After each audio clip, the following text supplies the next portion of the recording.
Hey everyone, Rascal here. And Mama, welcome to our Paws on Netflix podcast. Today we're covering the infamous live-action Cowboy Bebop series from Netflix. Now canceled! Yes! The best news we've heard of in terms of cancellations. But for those of you who didn't watch it or who did watch it and just want a place to sound your grievances, this take on the beloved anime aims to reimagine the series and move into a new show. Yes. Showcasing much more violence, Yes. more suggestive content, more shifting character types, and motivations, and to prove the original series from modern day audiences. Oh my. Yes. And before we start with that, be sure to like, subscribe, and click notification when it comes to future podcasts and more of Paws videos. Looks like that didn't work out for you. Nope. Apparently we have learned right before recording that this got canceled immediately. And unfortunately, we cannot say that we're surprised. We did go into this with an open mind, hoping that maybe they would deliver this time. Except me. Yes, except you. The good things before this premiered was that they did an awesome trailer. Mm-hmm. They kept the original music. Mm-hmm. And the trailer looked really good. Mm-hmm. And you got the Cowboy Bebop feel. Of course, there were some startling omissions like Ed and some other things, but for the most part, the trailer did deliver. Right. So me, with my optimistic, naive self, said, hey, this may be pretty good. But Rascal said, nope, just wait. They could be making it look good in the trailer, but you get to the show and it's a complete disaster. So, the very same day the show came out, yes, we're a bit late on our review, but it worked out just fine as always. We watched the first 3 episodes of the show. Mm-hmm. And the first episode was flabbergasting, to say the least. Yes. It seemed at first it was like, okay, they want more action here, but they're trying to keep it like Cowboy Bebop, because they even took scenes from the film, and we haven't even seen yet, so we were kind of in the dark on that. But we own it, we just haven't watched it. Yes. So it was like, okay, but we know it's part of the series. Okay. And then about 15 minutes in, it just goes into a nosedive and everything falls apart. All the characters have been changed. All the motivations have been changed. The backstories are altered. Every single thing about it is just completely upended. Now, as always, we'll give you the things that were good about this before we give you the things that just didn't work. Again, the trailer was outstanding. They kept the original music and the original composer, which was, they should get a standing ovation for doing that. They had the Japanese voice actors do the dub from the original anime, do the dubbing live action for this one too. Absolutely, that was fantastic.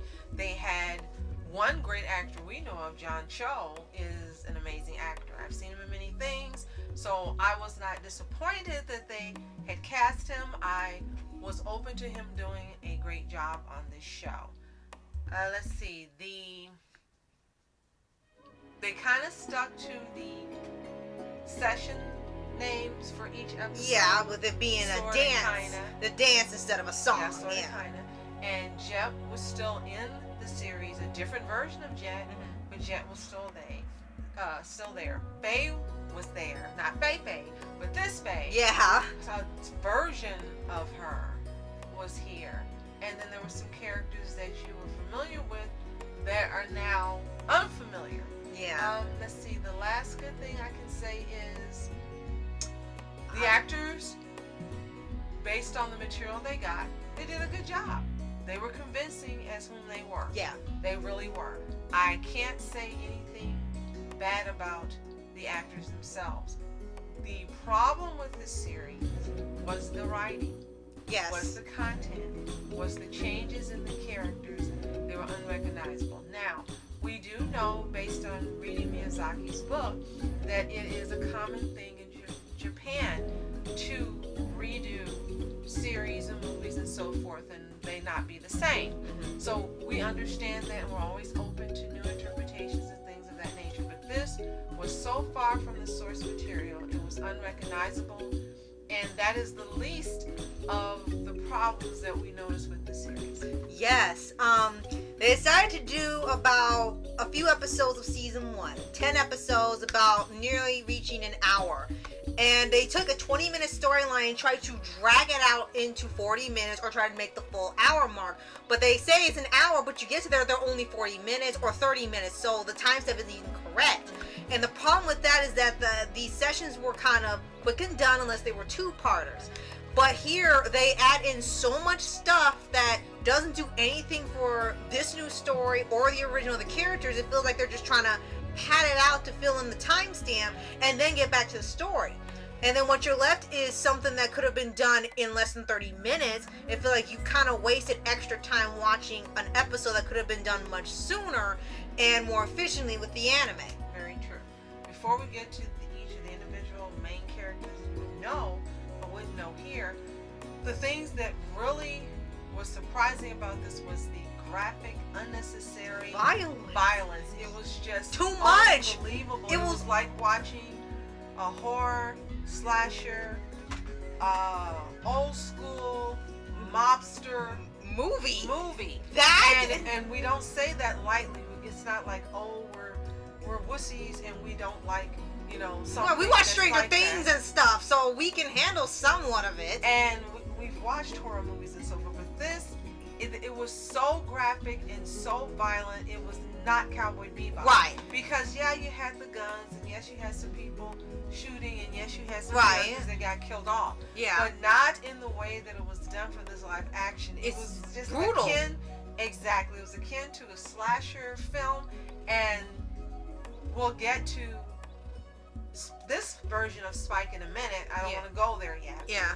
And the second thing that was the suggestive content was not suggestive. It was like it was off the charts. It was off the charts. Like it was practically something X-rated. Every character, every dialogue and situation, they just made it borderline X-rated. And we can't even repeat half the things they got on there. None of the things. And the problem with that is, again, we're not prudes. Yeah. It's not that. But anyone who's watched the anime knows that there were things that were included, but it wasn't so much that certain ages couldn't watch. This thing deserved to have an MA rating. Yeah, it definitely it shouldn't have been watched by anyone under the age of 18. We are not exaggerating. If you want to take a gander at it, I'm sure it's still there. And see for yourself, this was not in any way, shape, or fashion reminiscent of Cowboy Bebop the anime. Yeah. And with that, we're going to go into the character descriptions and tell you why they're different. Yes. And why this made this viewing unpleasant. Right. I'm sorry. And it's strange because Netflix was pushing this show really hard. They were actually supporting this much more than My Hero Academia. Like the treatment it got, like a red carpet thing. Like MHA got that last year for Heroes Rising. This year we kind of expected, okay, because of the events, they decided to tone it down. But no, it turns out they pooled money into Netflix to promote this instead of the movie, and the movie didn't get much publicity at all other than online. So they hedged their bets on the wrong thing. Yeah.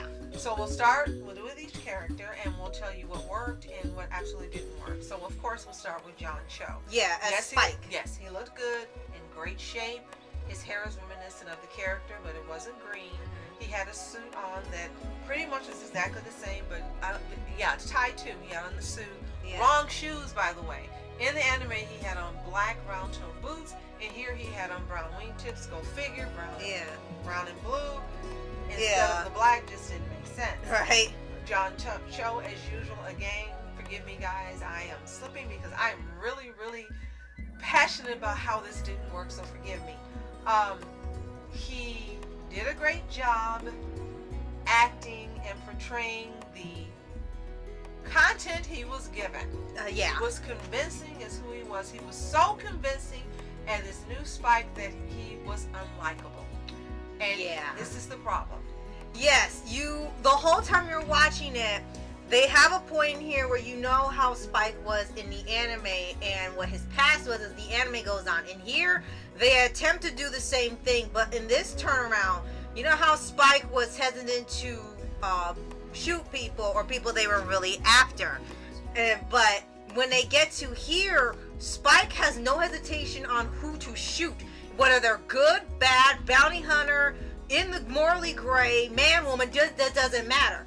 If they don't give him what he wants, or if he feels like it, Spike has no problem taking someone's life, and it's treated as this is normal for the character, and this is just it. This is how it is in that universe. This is how this character is, and it's seen as completely normal and justified.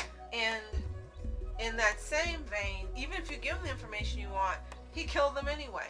That, for me, was the worst part of this character. He was just unnecessarily violent, and as you said, there were no lines of morality he would cross. And that was so unlike the character. It seems like all he cared about was fighting Julia, run off with her, and that was it. He had no empathy for any other character in the show. But he really didn't care about finding Julia either. He knew where she was. He knew who she was with. And like she told him later in the series, for 3 years you were gone. You get back. You don't come get me and get me away from Vicious and take me away. Which makes no sense. And I did tell you, with everything else that was wrong in here, I agreed with that statement from that character. Yes, why didn't he go get her? It makes no sense. It makes no sense the way they did it. So then we get to Jet. Yes. Now, I will say, I do agree with some Mustafa Shakir from Luke Cage, and I will say he was probably the closest to the character out of all the actors. He even got the voice down. Definitely. They got the outfit mostly right. They got the arm right. He got his voice right. The beard mostly right. However, outside of appearances, his character is completely flipped to being the pretty much gruff father figure ex-cop, and now he has an ex-wife, a child, and the ex-wife felony record. He was framed, so instead of the bad guy getting sent to jail, Jet got sent to jail, and his wife ran off with his best friend, and for pretty 5 much years he was and his so-called best friend that's supposed to betray him in the anime, he gets like double-winded in here. Not only does he take his job, he takes his wife and his family and pretty much lives his life, and then Jet's stuck in this predicament as the down-his-luck bounty hunter. And it's like they made it even worse in here for him, and then he just kind of rolls over with it. Two things. One, for some reason in this series, it seems like he had at least a 1 to 2 time requirement per episode to say a very sacrilegious word every episode, except for one. In 9 out of 10 episodes, he said this word. At least once, most of the time twice. And we're like, was this a requirement, a contractual requirement?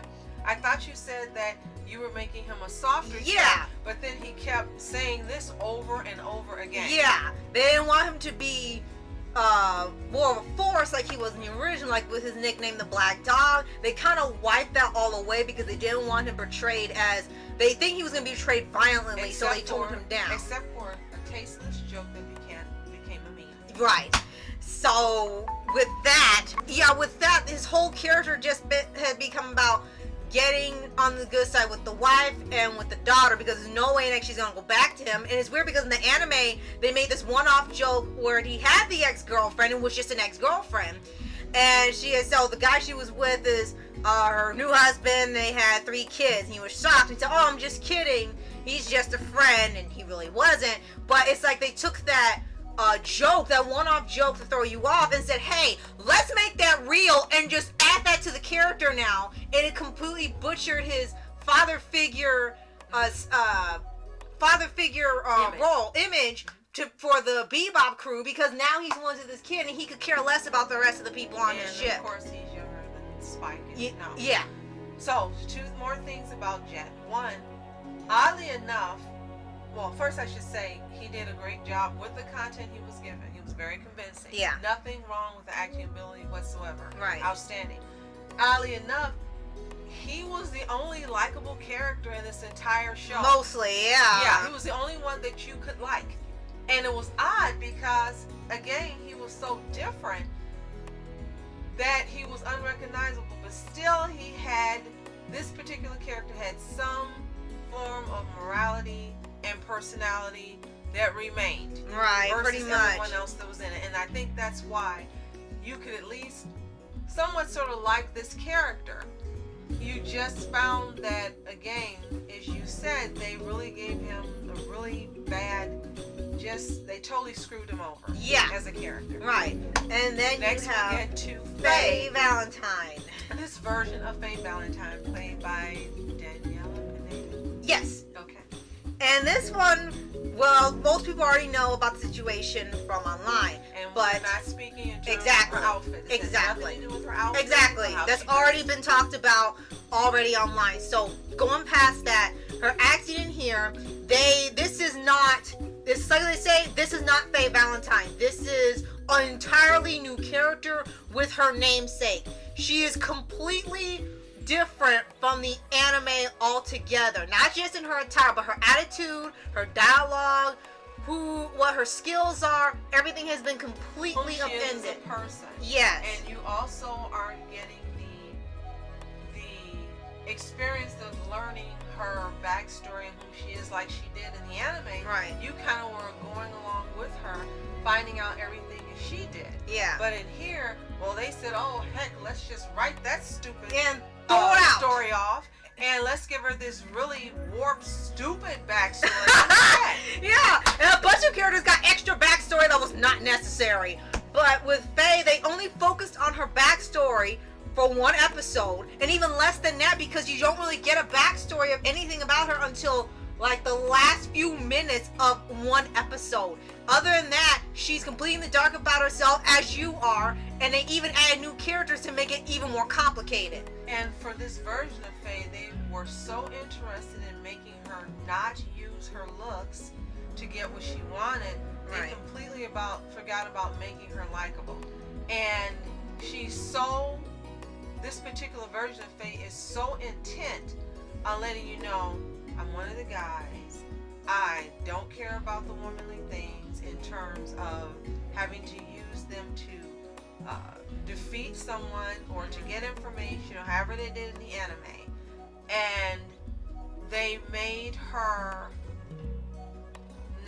you really didn't care about her until you got to the second to the last episode. Right. Then you started warming up to her. Mm-hmm. What didn't make sense is, why would you wait 8 freaking episodes to just railroad her and then get to the 9th episode and start having content that kind of made you want to care? Right. And then you got to the 10th episode, and when she was leaving, it's like, okay, she does care. Okay, she cares about them. Okay, why couldn't you show this before the last freaking episode, Exactly. episode 10? Because then you began to warm up to her, because then she began to show emotion and that she cared. And I know that they had different scenes, like with she and Spike and them talking about how to do Japanese bathing. Yeah, it was and sort of using a weird. shampoo and using a It was like, loofah why are they talking and all about these this? different things, but it didn't work. And I think that not only did the character deserve more respect, but the actress herself deserved better Than lines that. and Yeah. better content and better treatment Yeah. than she got for this Right. character. And last thing I want to add up to about this version of Faye is that, to me, after we watched some recent films, I think they were trying to imitate the essence or personality of Aquafina, just of how crazy she is But you can't and do that. relaxed. She is incomparable. You cannot copy her. Yeah, I think that's what they were trying to do with her, where she was really laid back, she was just off the cuff, and she was like with everybody. And one problem with that is that she swears like a sailor. Every 2 minutes she swears or uses a vulnerable area joke or some joke like that, and it's just part of her vocabulary to talk about these things and swear like a sailor. And it's just like, you don't need to keep hearing you say that all the time. You know you can stop. One quick last point before we move on to a few other characters is that they decide to give her a love interest during the first 10 episodes. Yes. And she ends up with the mechanic who came to fix the Bebop. Yeah, you're right. It's called the Bebop still. She ends up in bed with her, not once but twice. They oil them up for the role, which confused me because I thought the point was not seeing them as a sex object, but you take both their bodies and oil them up so they glisten and shine as they lay with each other. And I'm like, but I thought the whole point was for you to put them in that position and situation. Yeah. And then she gives her a gun as a parting gift when she leaves. It was totally unnecessary. Now, maybe if you wanted to bring it in later on, like the next season 2, yeah, after you establish what this particular series was going to be about and what the major arcs were, it just didn't work. It just didn't work. You're right. And then we have Gren. Oh, I was gonna say I first. Okay, Gren was probably the worst change. Possibly the worst change next to Faye Valentine out of all of them. And we said that because in the anime, Gren had a backstory that was compelling, interesting, and at the time when this came out, hadn't been done before. And you were surprised at what happened. Yeah. You somehow, this guy, you weren't sure if he was an anti-hero or a villain, but within the 2 episodes that Gren appeared, you cared about Gren. Right. You cared what happened. You thought he got screwed over, and you thought that too bad that it didn't work out better for him. Yeah. And true to Spike form in the anime, he even helped him to fulfill his last request because with Spike in the anime, somehow even with the Syndicate, he ended up being this caring person, this loving person, this helpful person that did not come through or translate in this version of him at all. Right. And then with here, unfortunately, his entire backstory and development, and especially his interaction with Faye, all of it is completely thrown out. His new role has now been recast to be non-binary, and now they work at a bar run by Anya. And Anya was originally Spike's aunt in the anime, but now has been updated to be a surrogate mother to him. The point is, Gren works for Anya now, and he does nothing the whole season. And that's so disappointing because you really wanted to see how they were going to develop that backstory.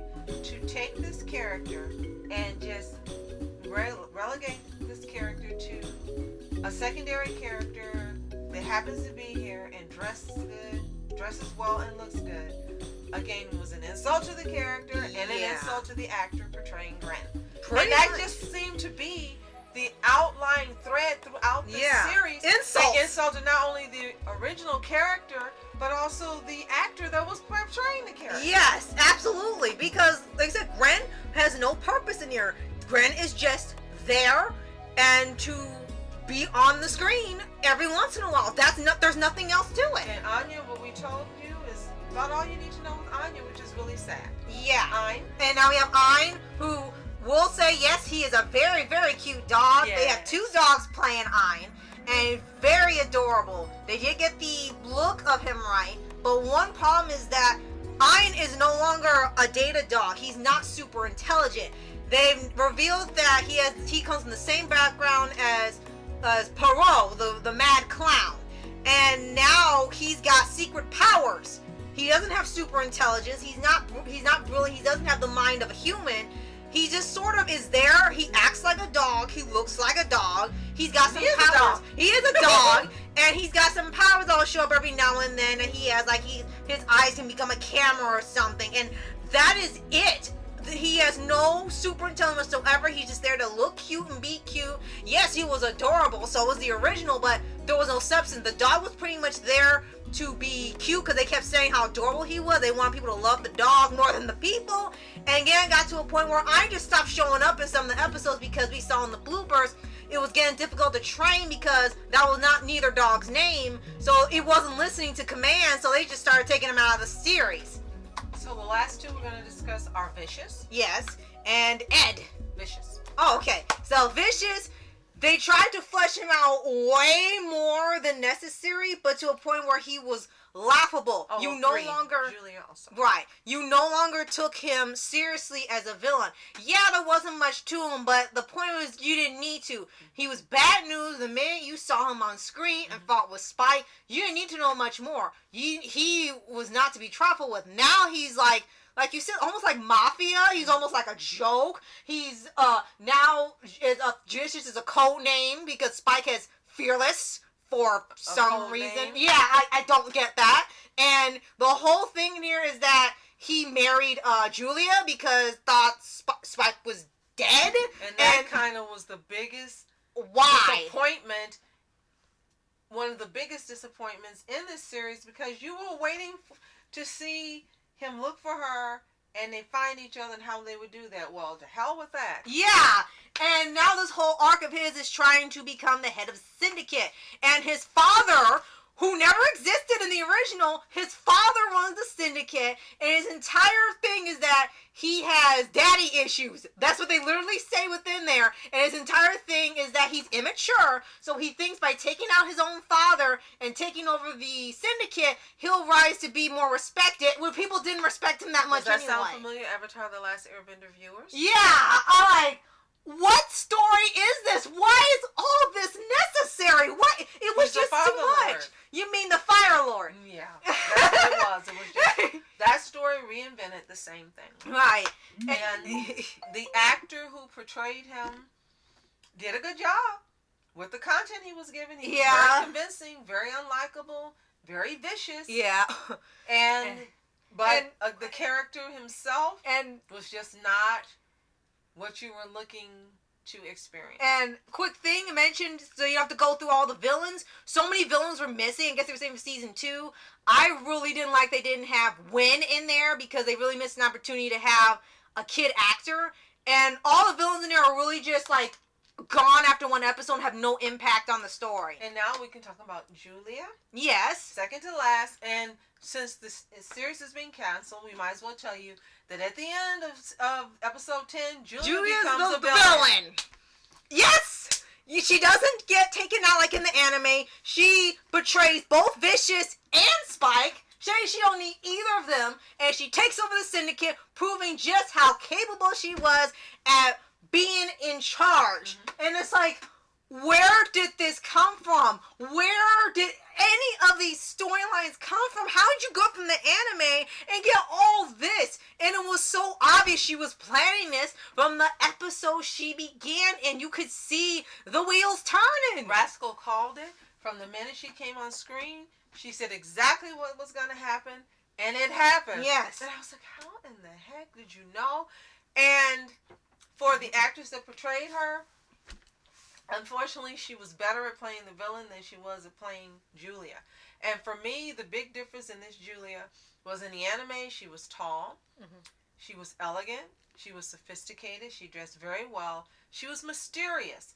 You didn't really know about her and you wanted to know more. And she had this way of communicating with people. Again, it was mysterious, but you could tell she loved Spike and they wanted to be together.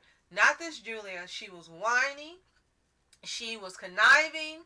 She was belittling. At times, she acted like she couldn't do anything. And then, like I said, in the last episode, she becomes a villain. She shoots Spike.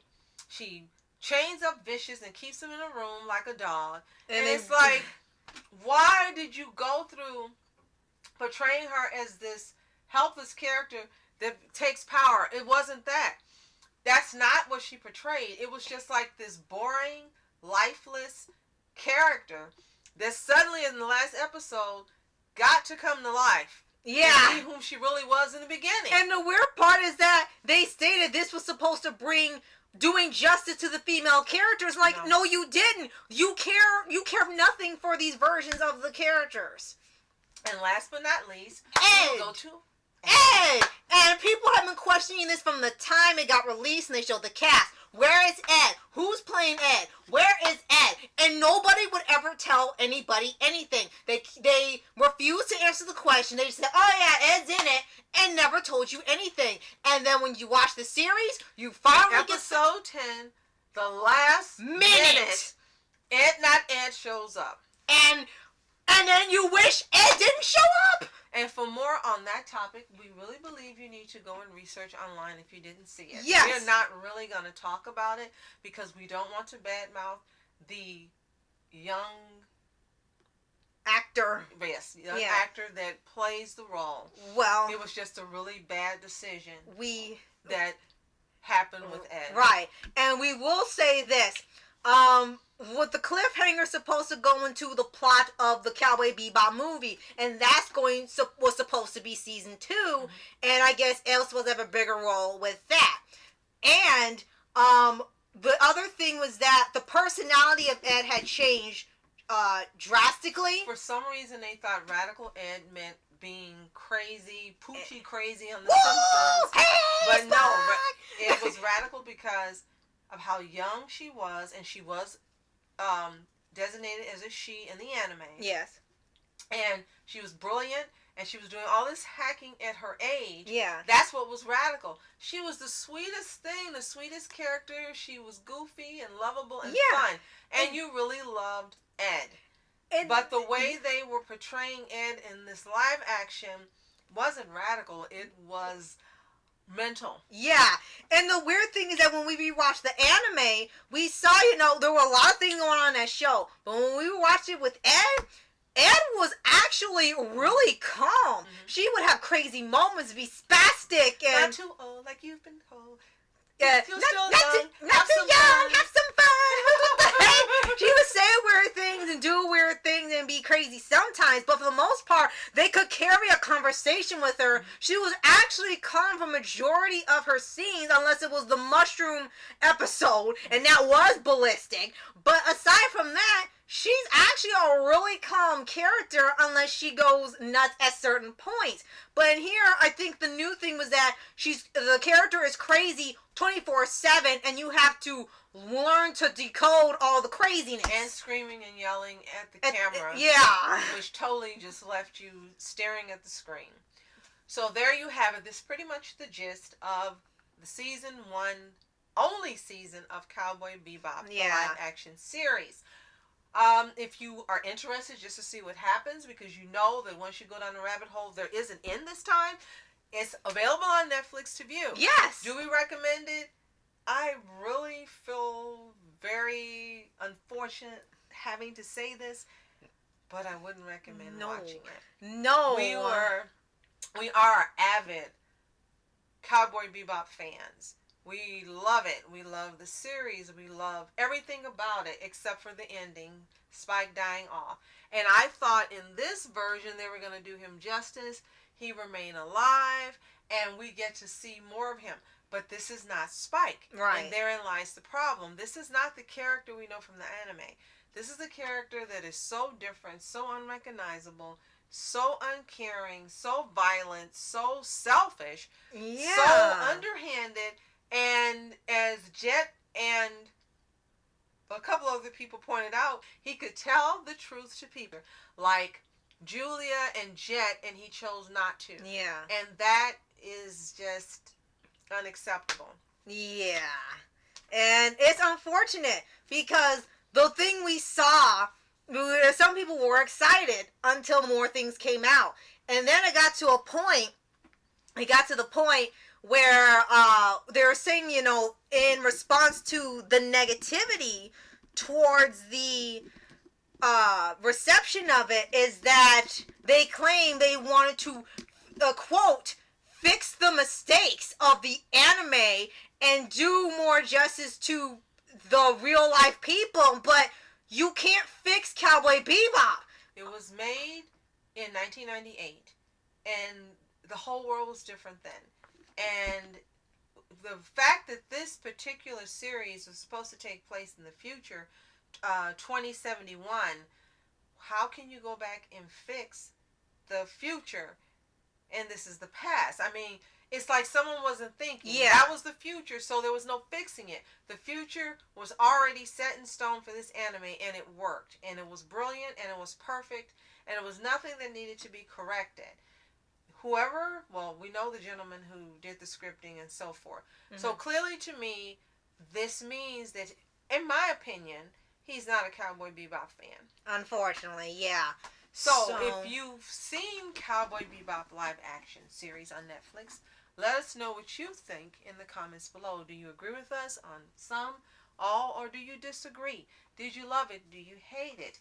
Let us know what you think in the comments. And if you haven't seen it again, it's available on Netflix to stream all 10 episodes, which will be the end when you see episode 10. And we do believe once you see episode 10, you're not going to be too heartbroken about it not coming back. Yeah. Again, no disrespect to the actors. They did a fantastic role with the content they were given. The problem is with the so-called correcting and the script writing and the changing the characters. And updating everything. So that's it for us with this. And again, let us know what you think in the comments. Right. And be sure to like, subscribe, and click the page below the updates on future podcasts and more to pause videos. And if you haven't seen Cowboy Bebop the anime, you gotta see it. It's available everywhere, including on Netflix. Yes, so watch that. If you decide you want to see the live action series and you haven't seen Cowboy Bebop, watch the original anime first before you watch that. So you'll have something to gauge it against. Right. So, thank you so much for watching Rascal Entertainment. And I'm Mom Entertainment. Have a fantastic day. Peace. See you, Space Cowboy.